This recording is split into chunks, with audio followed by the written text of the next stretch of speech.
गुरुर्ब्रह्मा गुरुर्विष्णु गुरुर्देव महेश्वर, गुरु साक्षात परब्रह्म तस्मै श्री गुरुवे नमः। प्रेमी सज्जनों, आज जो ये सत्संग करवा रहे हैं राजवीर जी, ये बहुत ही भाग्यशाली हैं। मेरे ख्याल से साल में 2 महीने में 3 महीने में सत्संग करवाते रहते हैं। बहुत ही शुभ कर्म है, क्योंकि सत्संग जो है, अब इस सत्संग से देखो इनका बहुत बड़ा यज्ञ हो जाता है। लोग तो पहले बड़े बड़े यज्ञ करते थे।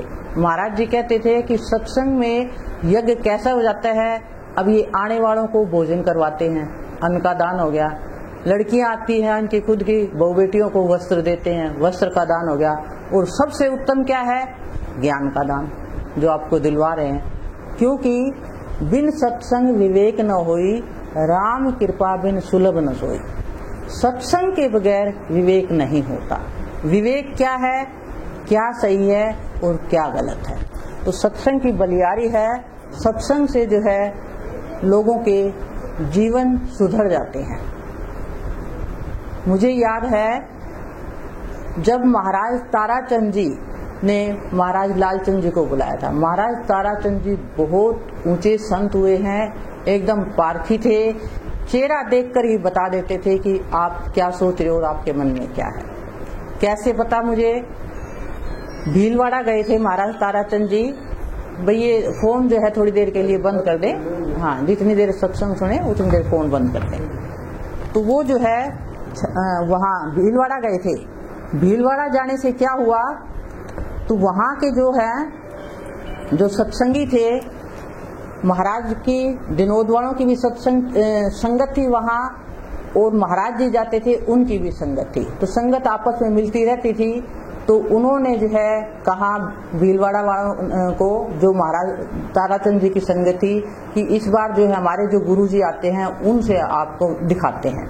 तो गुरुजी कहने लगे भी तुम कौन से गुरु को बुलाते हो? महाराज ताराचंद जी को उत्सुकता हुई, तुम्हारे पास कौन से गुरु आते हैं? कहते जी बहुत पहुंचे हुए हैं और हमेशा धार में रहते हैं। तो कहते हैं भी उनके घर में मानव दयाल की फोटो लगी हुई थी, जिसको महाराज फकीर चंद जी बिठा के गए थे। कहते ये आते हैं? कहते ये नहीं जी। कहते इनको तो मैं जानता हूँ, ये तो उस गति में नहीं है। तो और कौन है? उनकी फोटो दिखाओ। तो उनकी वैसे किसी ने फोटो लगा नहीं रखी थी, कोई छोटी फोटो ली हुई थी किसी ने, वो निकाल के लाया, पर्स में थी या जैसे भी। कहने लगे ये हैं और बहुत ऊंचे संत है जी, कोई सेवा नहीं लेते किसी से, जो भी आती है तो यहीं दे जाते हैं, और महात्मा तो ले जाते हैं। तो महाराज ताराचंद जी हंसने लगे, भी ले तो जाते हैं, हम तो आपके ऊपर ही लगा देते हैं, आश्रम बना हुआ है। लेकिन उनका आश्रम नहीं था। तो उन्होंने उस फोटो को गौर से देखा। कहने लगे भी ये तो मैं बता रही हूँ संत कैसे पारखी होते हैं, हम संत की क्या पहचान कर सकते हैं। तो उन्होंने गौर से देखा और कहने लगे हाँ भाई ये तो संत है, और मुझे इस फोन मिलाओ, मैं इनसे बात करना चाहता हूँ। तो कहने लगे जी वो तो गांव में रहते हैं, उनके पास तो कोई फोन ही नहीं है। तो फिर कौन जानता है उनका घर? कोई सूबेदार राम सिंह थे, वो कहने लगे जी मैं जानता हूँ। तो महाराज जी ने उनको टैक्सी के पैसे दिए और कहने लगे भी तुम उनके गांव जाके महाराज जी को विनोद लेके आना, मैं उनसे मिलूंगा। उनकी ऐसी वो थी उत्सुकता। और उन्होंने वहाँ बुलाया, भिवानी आए थे तब मैं पहली बार उनके साथ आई थी। तो महाराज जी को कहने लगे भी लालचंद जी तू बोलेगा? वो कहने लगे जी इतनी बड़ी संगत आपने कैसे विचारा की है, मैं क्या सत्संग दूंगा, मैं तो सुनने के लिए आया हूँ। कहने लगे नहीं, तू सत्संग देता है और तूने बोलना है। तो महाराज जी को बिठा लिया बराबर में, और महाराज जी कहने लगे जी कौन सा सत्संग दूं? महाराज ताराचंद जी कह रहे सत्संग कोई 2 हैं, सत्संग तो एक ही होता है। वो कहने लगे नहीं, सत्संग 2 होते हैं। एक तो ये है कबीर ने क्या कही, नानक ने क्या कही, राम ने क्या कही, संतों की वाणी। दूसरा तुझे क्या मिला? महाराज ताराचंद जी खुश हो गए, कहने लगे तुझे जो मिला वो बता दे। तो वो शब्द वाणी चल रही थी। महाराज लालचंद जी ने पहला ही सेंटेंस क्या कहा कि जो तुम ये शब्द गा रहे हो ना, इस धुन में तो मैं हमेशा बना रहता हूँ। और मैं क्या बन गया? कुछ भी नहीं। जब उसमें होता हूँ तो वही रूप बन जाता हूँ, नीचे आता हूँ तो साधारण आदमी हूँ। तो सज्जनों, सत्संग से क्या होता है कि हमारा जीवन सुधर जाता है। हम जो है नाम ले लेते हैं और बंध जाते हैं और एक दूसरे का विरोध करते हैं। सत्संग कभी विरोध नहीं सिखाता। ऐसे कट्टर हो जाते हैं। मैंने देखा है कई सत्संगियों को, नाम तो मैं नहीं लूंगी, कि वो कहते हैं हमारे गुरु से बड़ा कोई नहीं है। बहुत अच्छी बात है, अपने गुरु को ऐसा मानोगे तो बेड़ा पार हो जाएगा, लेकिन दूसरे से नफरत मत करो। अगर नफरत करते हो तो इसका मतलब तुम्हारे अंदर वो विवेक नहीं हुआ है, ज्ञान नहीं हुआ। अब जैसे साध हमारे सभी भले अपनी अपनी ठोर, शब्द विवेक की पारखी, सब में है सिरमौर। अध्यापक सभी अच्छे हैं, जो प्राइमरी को पढ़ा रहा है वो भी अध्यापक है, जो कॉलेज में पढ़ा रहा है वो भी अध्यापक है, सब कैटेगरी अलग अलग है। तो जो जिसको जो ज्ञान दे रहा है सब अपनी अपनी जगह है। आप तो सत्संग में आके ये देखो कि हमें क्या मिला, हमें क्या लाभ हुआ। इस जो है काटा छाटी में मत रहो कि वो क्या बोलता है, वो क्या करता है। आप सत्संग में इतने टाइम से आ रहे हैं, आपने सत्संग में क्या लाभ उठाया, ये फायदा देखो। तो मैं अपनी बताती हूँ, आपका तो मुझे पता नहीं। मैं महाराज जी के संपर्क, क्योंकि मैं खोजी थी शुरू से ही, जो है मेरे कोई शुभ कर्म थे, बचपन का कोई प्रारब्ध कर्म था कि मैं छोटी सी थी, हमारे घर में कोई धर्म कर्म के संस्कार नहीं थे उस टाइम। बिल्कुल जब मैं छोटी थी, स्कूल में पढ़ती थी, तो सहेलियों के साथ मंदिर जाना सीख लिया, वहाँ आरती करनी सीखी, घंटी बजानी सीखी, भजन सीखे और बड़ा आनंद आता था। और घर में जो आती थी तो सारी बहनों को इकट्ठा कर लेती थी कि पहले आरती करेंगे फिर खाना खाएंगे। ये संस्कार मेरे कोई पिछले जन्म के थे, साथ मिल गया और ऐसे जो है चलती गई। फिर जो है जब छुट्टियां होती थी तो हमारे घर के पास ही एक मंदिर था, उसमें जाने लगी। वो महात्मा जो है बड़ी अच्छी अच्छी कहानियां सुनाता था, बड़ा आनंद आता था और वो हैरान होता था, क्योंकि मंदिर में आपने देखा होगा ज्यादातर बूढ़ी बूढ़ी औरतें बैठी होती हैं, तो मैं और एक मेरी बहन, तो वो देख के हैरान होता था भी इस उम्र में और मंदिर में, और कौन हो तुम, जाटों की? तो वो बहुत, जाटों की तो संस्कार ही नहीं थे धर्म कर्म के। बड़ा वो खुश होता था और बहुत शाबाशी देता था और बड़ी अच्छी अच्छी बातें बताता था। तो उनकी कई बातें मेरे दिमाग में बैठी। एक तो उन्होंने बताया कैसे सत्संग, वो भी सत्संग ही था, हम उसकी बुराई थोड़ी नहीं करते, सीखा है हमने वहां से भी। तो उनसे क्या सीखा मैंने, उन्होंने एक बात तो ये बताई कि जब आप सोते हो आत्मचिंतन करो कि आज पूरा दिन हमने क्या गलत किया है, कैसे सही किया है। अपने आप खुद को पता है इंसान कहाँ सही है कहाँ गलत है। तो जब भी सोते हो तो अपने जो है जागृत होकर के विचार करो, और कोई गलत काम होता है तो विचार करो आज के बाद इस आदत को मैं छोड़ूंगा और कोई न कोई शुभ काम करूंगा। हमेशा एक नियम बना लो कि दिन में एक शुभ काम जरूर करना है। कोई भी शुभ कर्म, किसी बीमार की मदद कर दी, किसी जरूरतमंद की मदद कर दी, किसी भी तरह से, शरीर से कर दी, धन से कर दी, कपड़े से कर दी, जो आपको जरूरत बनी, शुभ कर्म बन गया। तो मतलब ये आदत डाल लो, उससे क्या हो जाएगा आपके शुभ। अभी शुभ कर्म कर रहे हैं, बार बार सत्संग करवाते हैं, कितना फायदा हो रहा है, पता नहीं किसका फायदा हो जाता है। तो ये इनका शुभ कर्म है। तो इस तरीके से दूसरी बात उन्होंने क्या कही थी कि घर से अगर लड़की नाराज होकर के जाती है, उस घर में कभी बरकत नहीं होती। तो ये तो मुझे वास्ता नहीं पड़ा, क्योंकि मैंने गृहस्थ में प्रवेश ही नहीं किया, लेकिन इस रहस्य को मैं जानती हूँ।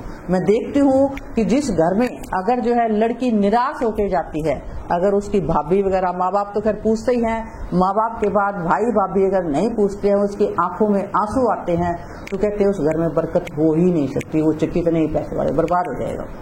क्योंकि उस लड़की का हक है वहाँ पे, और उसको जो है अगर किसी भी तरीके से निराश होती है तो उसको किसी भी तरह से खुश कर दो, कम है तो कम में कर दो, इस तरह से करो कि वो संतुष्ट होकर के जाए। तो ये दो बात मेरे बचपन से मैंने मंदिर से पकड़ी।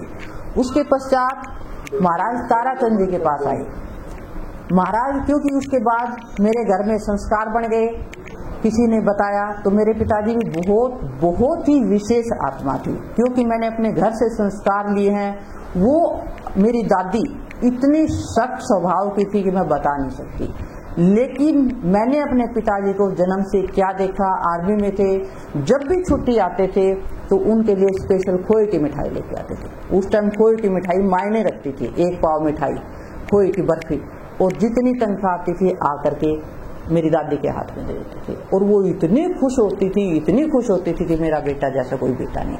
और पूरे जो है मोहल्ले में गीत गाती थी कि जैसे मेरा छोटा बेटा है ऐसा भगवान सबको दे। तो ये हमने अपने पिता को देखा, और आखिरी दम तक हमारी माँ की, ताई की, चाची की किसी हिम्मत नहीं थी कि वो मेरी दादी को कुछ कह दे। एक बार मेरी ताई ने जो है मेरी दादी को धक्का मार दिया, थोड़ी सी सख्त स्वभाव की थी वो, तो डंडा लेके उसको सूड़ गया उसको। तो मेरे ताऊ कहने लगे मेरी घरवाली को क्यों मारा, कहने लगा इससे भी ज्यादा मारूंगा अगर माँ को हाथ लगा दिया। तो ये माँ बाप की सेवा ये फिर जो है बाद में तो महाराज ताराचंद जी के संपर्क में जब मेरे पिताजी ने नाम लिया तो बहुत खुश थे। मेरे पिताजी को सेक्रेटरी भी बना दिया था और बहुत उनका जबरदस्त विश्वास था। तो वो उन्होंने भी बताया कि पहले गुरु आपके माता पिता है, और हम यहीं चूक जाते हैं। यहाँ तो पहले शुरुआत से ही गलत हो जाती है। घरों में हम अपने बड़े बुजुर्गों को पूछते ही नहीं है, आश्रमों में जाके सेवा करते हैं।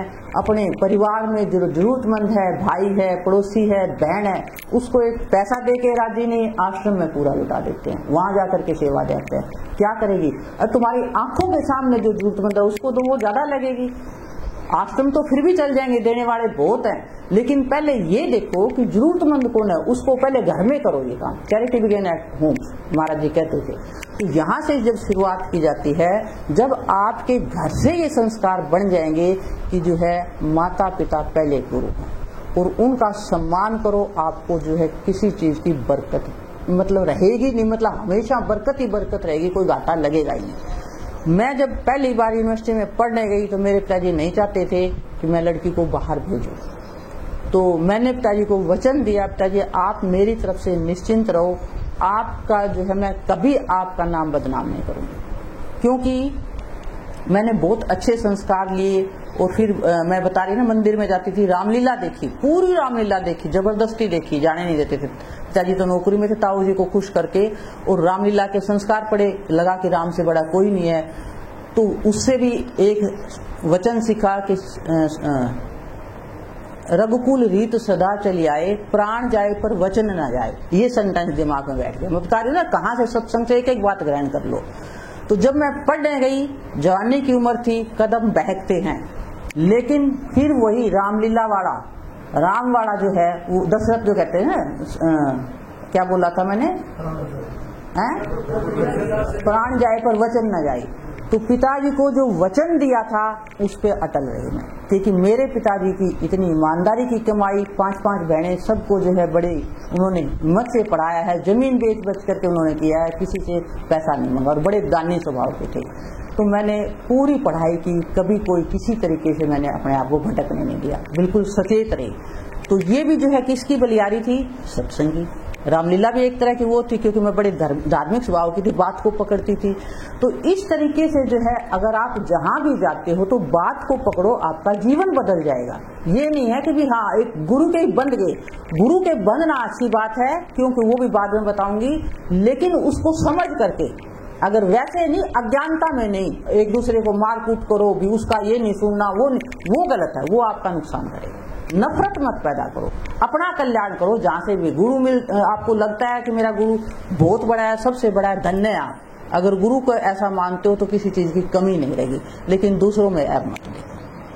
हर इंसान में जो है ऐब है, हर इंसान में गुण है, गुणों को ले लो, जहाँ से भी मिलते हैं गुण ग्रहण कर लो, गुणग्राही बन जाओ। महाराज जी ने कैलेंडर लिखा है, उसमें ये लिखा है कि गुणग्राही बनो।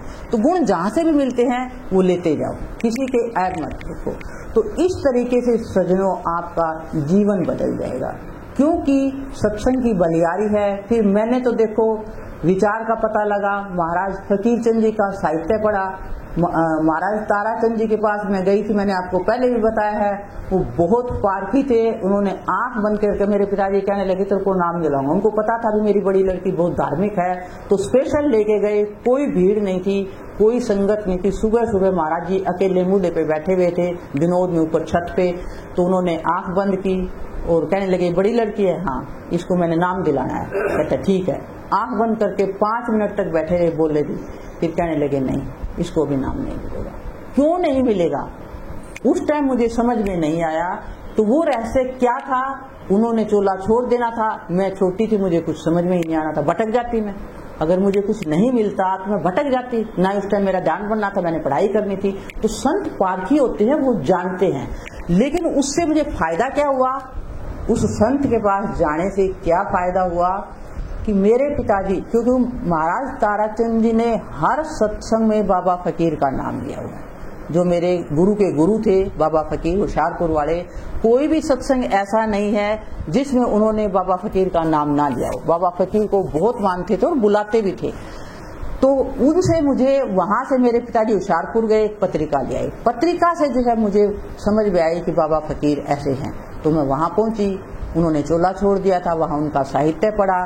साहित्य से समझ में आया कि बहुत पहुंचे हुए संत थे, चूक गई तू, खैर कोई बात नहीं, मैं पढ़ाई कर रही थी। जिसको बिठा करके गए उनके ऊपर विश्वास रखा, क्योंकि महाराज ताराचंद जी का वचन था, संत वचन पलटे नहीं पलट जाए ब्रह्मांड। ये वचन दिमाग में बैठा हुआ था, संत का वचन खाली नहीं आता, लो की लकीर, और उससे मेरी दुनिया बन गई। क्या दुनिया बन गई?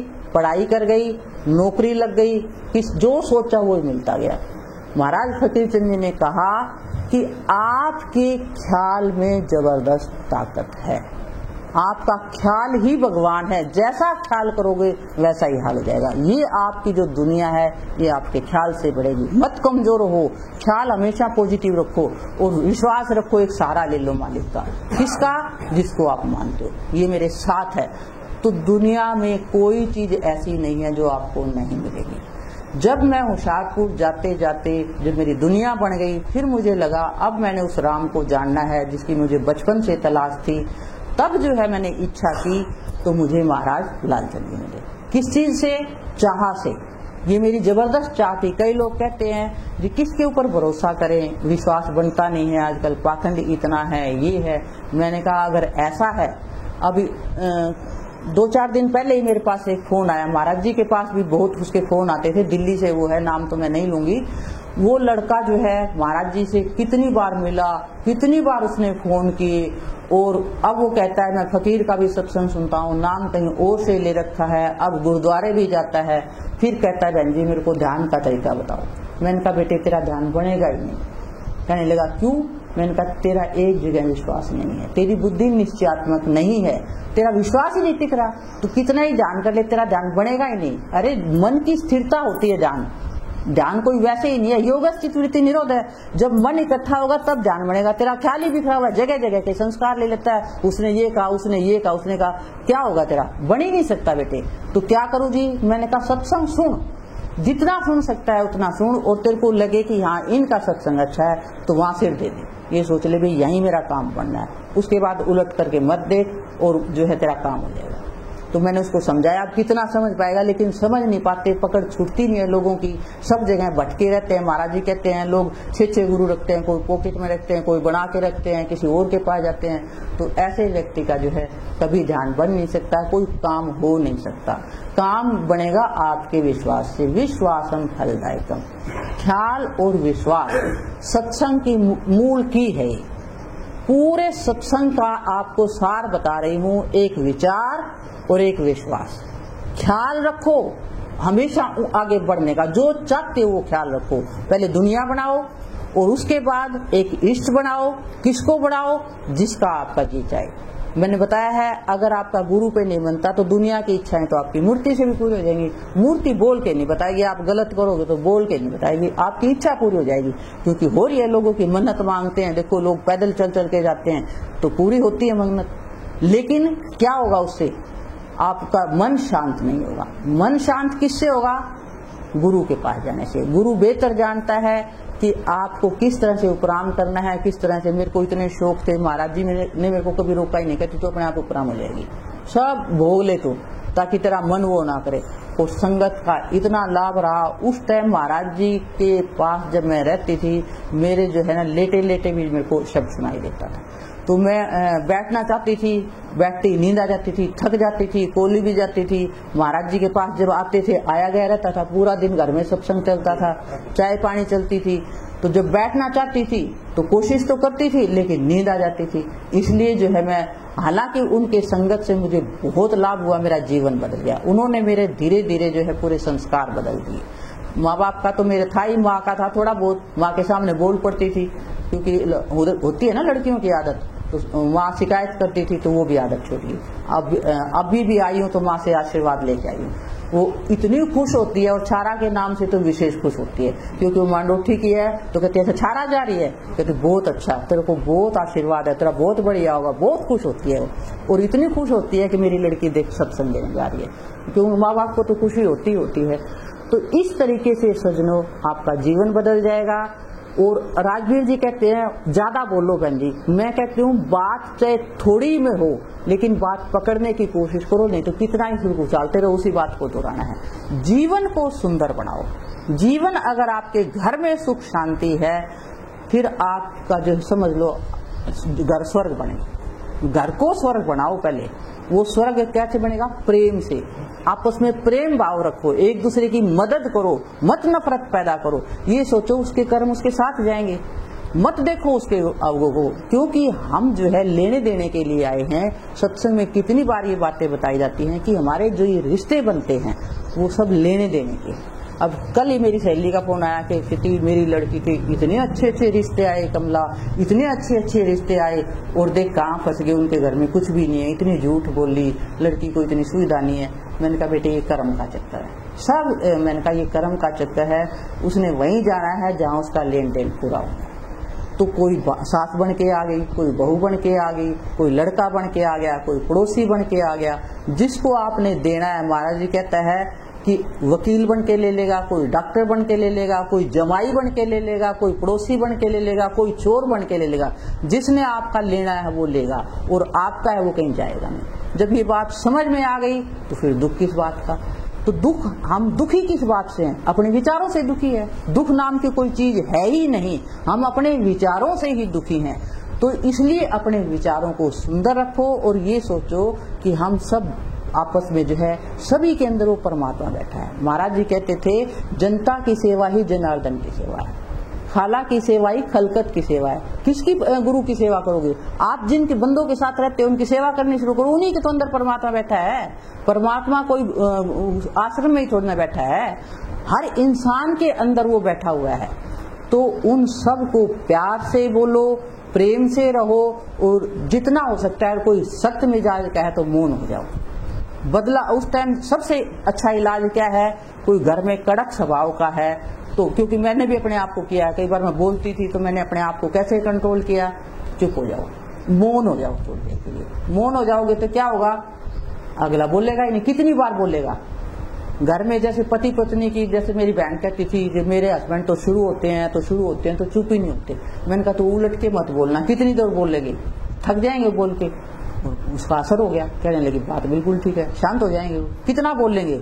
नहीं सोच भी इनके वो है, मेंटल है ये, बोल ही मत, चुप हो जा। तो उसके पास उसके वो कहते गाड़ी आवत एक है, उल्टत हो अनेक, तय उस ना उल्टी है तय एक ही। तो उस गाड़ी को उल्टो मत, जो बोल रहा है वो उसी के पास। जो चीज आप छोड़ोगे ना वो आपके पास ही आएगी। अगर सुख चाहते हो तो सुख देना शुरू कर दो। सुख चाहते हैं ना हम, ऐसा कोई नहीं है दुख चाहे। तो कैसे मिलेगा सुख? सुख देना शुरू करो, क्योंकि ये बीज बोना है। सुख दोगे तो सुख का पौधा तैयार हो जाएगा आपके लिए। नफरत करोगे नफरत मिलेगी, मान करोगे मान मिलेगा, अपमान करोगे अपमान मिलेगा, गाली दोगे तो गाली मिलेगी। तो जो चीज आप छोड़ोगे दुगने रूप से आपके पास उलट करके आएगी। तो इसलिए जो है सावधान रहो। अगर सुखी होना चाहते हो तो दूसरों को जो है सुख देना शुरू कर दो। आपका समझ लो बीज लगा दिया आपने, वो सुख अपने आप हो जाएगा। तो ये गृहस्थ की बातें हैं। और घरों में महाराज फकीर चंद जी ने, महाराज लाल चंद जी ने तो ज्यादा सत्संग दिया ही इसका है। कहते भी अपने आमदनी के अनुसार खर्च करो। हम खर्चा कर देते हैं, ज्यादा कर्जा ले लेके कर देते हैं, और फिर वो बढ़ जाता है तो चिंता हो जाती है। तो कोशिश करो कर्जा ना लाना पड़े, जितना है उतनी में बरकत करो। मैंने अपने पिताजी को देखा है, जितना थोड़ा था उसी में पूरी परवरिश अच्छी से अच्छी की है उन्होंने। कभी उन्होंने मांगा नहीं किसी से, कभी हाथ पसारा नहीं। वो कहते थे हाथ यूं रहना चाहिए, हमेशा यही शिक्षा देते थे, बेटा हाथ ऐसे मत करना, ऐसे रखना। और आज तक ऐसे ही रहा है, ये संस्कार पड़ गए। तो ये इच्छा रखो कि हम किसी को दे दें, लेना। तो ऐसे देने वाले बनो, प्रेम भाव रखो, जीवन को सुंदर बनाओ। ये घर जो है आपको जो जीवन मिला है बहुत कीमती है ये, और हम इस जिंदगी में ही धोखा खाते हैं, मोह माया में फंस जाते हैं। अभी एक छोटी सी और मिसाल बताती हूँ। एक राजा ने, मिसाल से समझ में आ जाती है, एक राजा ने जो है वजीर को कहा, राजा मूड में होते थे कि मेरे 3 प्रश्नों का जवाब दे। क्या 3 प्रश्न है? आप ये बताओ कि जिंदगी की सबसे बड़ी सच्चाई क्या है। दूसरा, मनुष्य जीवन का सबसे बड़ा धोखा क्या है। और मनुष्य की तीसरा कमजोरी क्या है। तो ये जो है तीनों के मुझे 1 महीने की मोहलत देता हूँ, ये तीनों के जवाब चाहिए, नहीं तो तेरा सिर जो है कलाम कर दिया जाएगा। राजा तो राजा होते थे, अब वो बेचारा बड़े बड़े महापुरुषों के पास गया, पूछा, कहीं की कोई जवाब नहीं मिला, किसी ने कोई जवाब नहीं दिया, उसको संतुष्टि हुई नहीं। तो 1 दिन रह गया, महीना पूरा हो गया। फिर उसको एक कोई कुटिया दिखी जिसमें एक फकीर जो है बैठा हुआ था और वो सूखी रोटी पानी में भिगो भिगो के जो है खा रहा था, और पास ही उसका एक छोटा सा कुत्ता बैठा था जो उसमें प्याले में दूध पड़ा था और लपक लपक के वो पी रहा था दूध को। तो वो उसके पास कुटिया में गया तो साधु ने कहा, आओ आओ मैं तुम्हारे तीनों प्रश्नों के उत्तर दूंगा। उसको लगा कि यहाँ शायद बात बन जाए, इनको तो पता लग गया मैं 3 प्रश्न लेके आया हूँ। तो बड़ा खुश हुआ, तो कहने लगे लेकिन 2 प्रश्न के उत्तर तो मैं वैसे ही दे दूंगा, 1 प्रश्न के उत्तर के लिए तेरे को मुआवजा देना पड़ेगा। कहने लगा ठीक है, मरता क्या न करता। तो पहला प्रश्न क्या था कि जिंदगी की सबसे बड़ी सच्चाई क्या है। जिंदगी की सबसे बड़ी सच्चाई उसने बताया मौत, क्योंकि जिसने जन्म लिया है उसकी मृत्यु अटल है, निश्चित है, ये सबसे बड़ी सच्चाई है। जो इसमें पृथ्वी पर जिसने जन्म ले लिया उसकी मृत्यु निश्चित है, वो बच नहीं सकता। कितना समय कोई जिएगा ये परमात्मा के हाथ में। तो ये जिंदगी की सबसे बड़ी सच्चाई है। जिंदगी में सबसे बड़ा धोखा क्या है, ये जीवन। ये जीवन में जो हम सबसे बड़ा धोखा खा जाते हैं, पूरी उम्र जो है मोह माया छल कपट पूरी जिंदगी गुजार देते हैं, और बुढ़ापे में सोचते हैं बच्चों के लिए कमा कमा के गलत तरीके से किसी भी तरीके से घर भरने की कोशिश करते हैं, मेरे बच्चे अफसर बन जाएं, मेरे वो जाए बच्चे पूछते हैं, फिर सोचते हैं सारी उम्र गवा दी और कुछ मिला। तो ये जिंदगी आपको धोखा दे जाती है। ये जिंदगी मिली है आपको, उस परमात्मा को भी याद करो जहाँ से तुम आए हो, वो भूल जाते हैं। किस लिए आए हैं, हम इस दुनिया में आए क्यों हैं, इस लक्ष्य को भूल जाते हैं और पूरी उम्र जो है ऐसे ही खपा देते हैं। अब उसने कहा कि तीसरी बात तब बताऊंगा जब तू ये जो कुत्ता जो दूध पी रहा है ना प्याले में, पहले इस दूध को पी ली। अब झूठा कुत्ते का दूध कौन पिए, कितनी मुश्किल काम है। अब उस मंत्री ने सोचा है, वजीर ने सोचा कि अगर नहीं पीऊंगा तो राजा के हाथ से मरना है, मरना तो तूने है ही। तो उसने गट गट करके दूध पी लिया। कहने लगे तीसरे प्रश्न का उत्तर ये है, इंसान की सबसे बड़ी जो है लाचारी क्या है, उसकी गरज। आदमी गरज के चक्कर में कुछ भी कर सकता है। तो ये जिंदगी जो हमें मिली है, क्यों मिली है, क्या करना है, किस लिए आए हैं, हम इस उद्देश्य को भूल जाते हैं। तो इसलिए महाराज फकीर चंद जी कहते थे कि अस्पताल जो है वो सब लोगों के लिए है, डॉक्टर तो कोई कोई बनता है, क्योंकि अधिकारी जो है उस रोग क्या है ये जानने वो तो कोई कोई होता है। तो हम सब के लिए जरूरी नहीं हम सारे ही ध्यान लगाएं, नाम लेके वहीं पहुंच जाए। अरे नाम का फायदा तब है जब आपको जीना आ जाए। अगर यहाँ आप दुखी हैं, मन में चिंता है, मन में फिक्र है, तो क्या होगा, कितने ही नाम ले लो, नाम बजाय फायदे के नुकसान करेगा। पहले मन की सफाई, छल छिद्र मोहे नहीं भावा, निर्मल हृदय सो मोहि पावा। जिसका हृदय निर्मल है उसको कुछ देर नहीं लगती। तो इसलिए जो है मन की जो है सफाई करो, और वो किससे होगी, सत्संग में जाने से। बार बार सत्संग में जाओ, बार बार सत्संग में जाओ, ट्यूब पे सुनो और पकड़ने की कोशिश करो कि हाँ ये मैंने बताया ना, एक एक बात पर एक दिन में नहीं होगा तो जिंदगी बन जाएगी। उसके बाद आगे का रास्ता है वो विशेष अधिकारी होते हैं।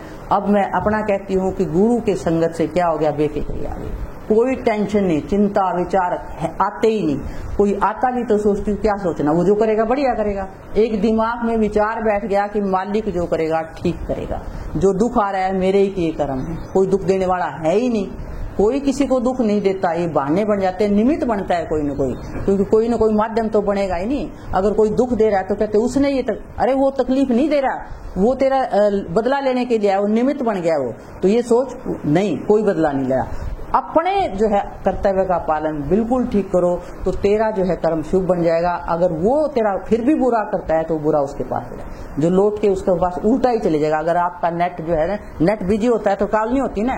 तो जो आप दूसरी तरफ बुराई फेंक रहे हो और आप बुराई सोच नहीं रही हो, मैं मान लो आपका बुरा सोच रही हूँ और आप बिल्कुल अच्छा सोच रहे हो, भगवान इसको सद्बुद्धि दीजिए, कोई आपके मन में कोई बुराई है नहीं, तो क्या होगी, जो मैं बुराई भेज रही हूँ लट के मेरे पास ही आ जाएगी, उसका कुछ बिगड़ेगा ही नहीं।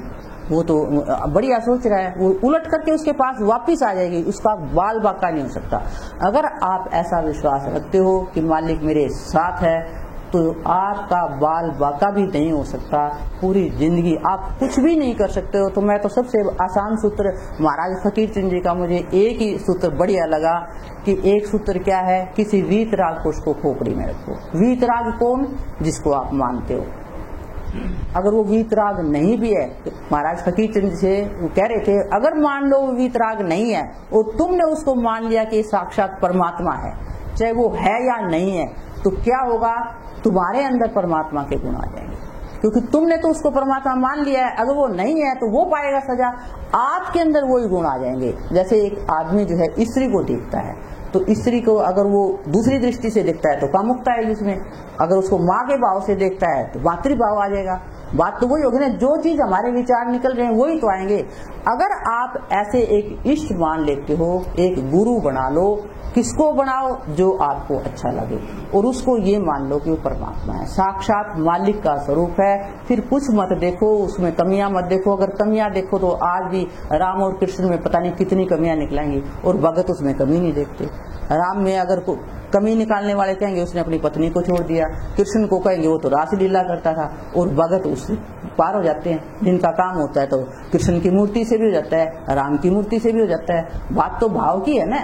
तो आप अपना भाव जो है ऐसा ऊंचा रखो कि आप अपना कल्याण करो। जिसको मानते हो वो ये साथ रखो कि मेरे साथ है, कुछ भी करने की जरूरत नहीं है। फिर अगर आप मान लो जाना ही चाहते हो, फिर आप आगे चलो। उसके लिए जो है नाम जरूरी है, तो गुरु बेहतर जानता है कि कैसे आपने चलना है। क्योंकि बिना गुरु की देख रख के अगर आप ध्यान में बैठोगे तो आपको बजाय फायदे के नुकसान हो जाएगा। लेकिन यहाँ पर भी मैं तो ये कहती हूँ, इतनी भीड़ है, नाम तो ले लेते हैं, जब साधन अभ्यास करते हैं तो किसी के सिर दर्द हो जाता है, कोई कुछ देखता है तो फिर बताने वाला नहीं मिलता। या तो ऐसा हो किसी भी मौके पे जैसे भी जाए गुरु के पास, अकेले में जाओ कैसे भी जाओ, बताओ उनको जी मेरे ये ऐसे ऐसे ध्यान चल रहा, आगे क्या कम से कम रास्ता तो बताए। गुरु नाम ज्ञान का है, तो ज्ञान मिलेगा तभी तो आगे चलोगे।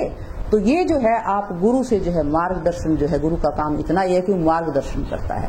और ऐसे जो है पुरुष को रखो, फिर आप अंदर में सारी शक्ति का केंद्र आपको मैं बता दूं कि जितनी भी शक्ति है इंसान ही परमात्मा का स्वरूप है। सब शक्ति का भंडार आप हैं, कोई कुछ नहीं कर सकता। ना किसी मूर्ति में दम है, ना किसी गुरु में दम है, ना किसी पीर में दम है। दम किस में है? मानने वाले में। मानने तो दे, नहीं तो बीत का ले। मानने वाला जो है वो कमाल कर जाता है। अगर उसने पत्थर को भी मान लिया, उसमें भगवान प्रकट कर लिया, तो जीते जागते को मान लिया तो कमाल ही हो गया। बात समझ रहे हो ना मेरी? तो जिसको मानते हो उसको मान लो, काम हो जाएगा। फिर वो तरीका बताएगा। अब जैसे मैं चल रही हूँ, उस टाइम मुझे समय नहीं मिला, तो मैं तो भाई सजनों जो भी है, क्योंकि जब तक अंदर में एक बार परमात्मा से नहीं जुड़ जाती तो मुझे बेचैनी रहती है। जितनी भी हो मैं एक बार जो है उसमें टिकती जरूर हूँ। थोड़ी देर टिकती हूँ, ज्यादा देर टिकती हूँ, तो सुबह शाम अभ्यास करती हूँ। और वो डोज ऐसी है, उससे जो है सारा दिन वो बन जाती है। बेफिक्री आ गई इससे, मुझे यूँ लगता है मेरे साथ है। और कोई काम ऐसा हो नहीं है जो मैं सोचूं और वो ना हो। जो भी मैं इच्छा करती हूँ सच्चे मन से, तो मालिक मेरी पूरी करता है। और वो मालिक क्या, वो मालिक आपके अंदर ही है, वो अंदर आपकी पुकार सुनता है। गुरु तो रास्ता बताता है ना, असली परमात्मा आपके अंदर बैठा है, उसको देखना है, तो वो आपको रास्ता बताएगा कि बेटे ऐसे ऐसे चलना है। और जहां रुकावट आती है, जहां सिर दर्द होता है, तो गुरु बंद कर देगा, अभी नहीं करना है ध्यान, क्योंकि इससे आपको सिर दर्द हो रहा है, जबरदस्ती कर रहे हो। सहज में प्रेम से, अगर प्रेम किसी के अंदर आ जाता है ना गुरु के प्रति, इतना प्रेम कि उसको कुछ दिखे ही नहीं, वो पागल हो जाए प्रेम में, तो कुछ करने की जरूरत ही नहीं है। आपकी सूरत एकदम खिंच जाएगी, जबरदस्त खिंच जाएगी। प्रेम की ओर तीन पर पाए। महाराज फकीर जी कहते थे, जो बाहर में प्रेम नहीं करता वो अंदर क्या प्रेम करेगा। जो बंदों से प्यार नहीं जानता तो अंदर में कहाँ जाएगा वो। अरे प्रेम का ही तो मार्ग है ये, हर इंसान के अंदर वो बैठा हुआ है। तो प्रेम बाहर सीखोगे तो अंदर भी जिसको मानते हो उसको ये माना कि ओ हो मेरे तो खुदा है वो। फिर वो अंदर में जो अंतरात्मा में जो आपके अंदर जो वो पर ब्रह्म है वो आपकी पुकार सुनेगा। और फिर भी नहीं बनता है, ध्यान लगाते हो, कोई अंदर जाना चाहते हैं तो प्रेयर करो, प्रार्थना करो, ऐसी प्रार्थना करो कि आंसू आ जाए। मेरा जिस दिन ध्यान नहीं बनता तो मेरा रो रो के वो आ जाते हैं, आंसू टपकते रहते हैं, मेरे से आज क्या गलती हो, देखती हूँ आज मैंने कहीं कुछ खा लिया, आज मैं किसके साथ मिली, अपने आप विचार करती हूँ आज क्यों नहीं बना ध्यान, कहीं न कहीं कोई चूक हुई है। तो इस तरीके से पता भी लग जाता है भी आज ये हुआ, तो उससे जो है आपको पता लगने लग जाएगा। तो सजनों, ज्यादा सत्संग में जो है आप जो है, मैं कह रही हूँ कितने भी सत्संग सुन लो, घंटा सुन लो, 2 घंटा सुन लो, मैं कितना ही बोलती रहूंगी, बात वही की वही है। इसमें जो है आप केवल 2 ही बात मैंने बताई है, कुल सार ये बताई है कि सुंदर ख्याल रखो, दुनिया को बनाओ, जो चाहते हो मिलेगा, विश्वास रखो, एक विश्वास रखो मनमाई, नानक सर्व रोग कट जाए।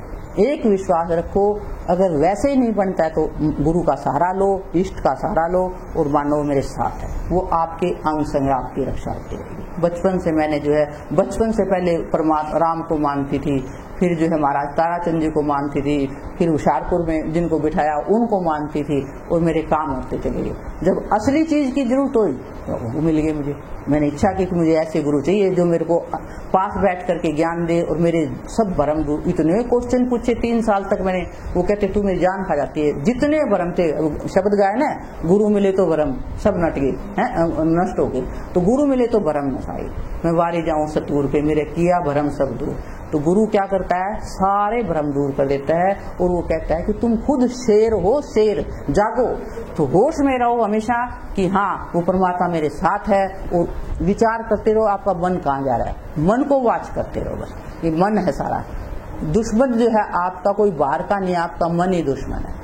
इस मन की पूछ पकड़ लो, फिर कहीं भटक ही नहीं सकते। जब भी कोई हो उसी को रोक लगाओ, ये मन क्यों जा रहा है, ये चंचल है, ये छलांग लगाता है, तो धीरे धीरे उसको संभालने की कोशिश करो, उठते बैठते खाते पीते ये देखो कि मन कहाँ जा रहा है। जागृत अवस्था में रहो, मतलब उसमें मत रहो, सोए मत रहो, तो काम हो जाएगा। तो मेरे ख्याल से मैंने काफी बोल दिया है, तो इससे ज्यादा मैं बोलना भी नहीं चाहती। मनोज भी बैठे हैं, समय काफी हो गया है कि मैं जानती हूँ, मैं जो है वो कहते हैं ना, पहले दाता शिष्य भया जिन्हें तन मन अर्प्याशीष, पीछे दाता गुरु भया जिन नाम दिया बख्शीश। तो मैं बहुत नीचे बैठी हुई हूँ, हुशियारपुर में 4-4 घंटे सत्संग चलता था, थक जाती थी। तो मैं समझती हूँ कि जो बैठे हैं ना वो इतने कितना बैठ सकते हैं। तो इसलिए जो है मैं सोचती हूँ मैंने काफी बोल दिया है। और अब मनोज को सुनो, ये महाराज जी का सच्चा भगत है, बहुत सेवा की है इसने, और महाराज जी इसको काम सौंप के गए हैं। तो आप जो भी बात बताएंगे गौर से सुनना और पकड़ने की कोशिश करना। इन्हीं शब्दों के साथ सभी को राधा।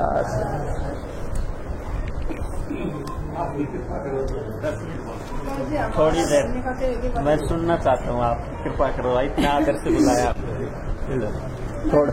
थोड़ा अनुभव, अपना अनुभव बता दो जी। संगत बैठी है, इतना प्रेम से बुलाया आपको।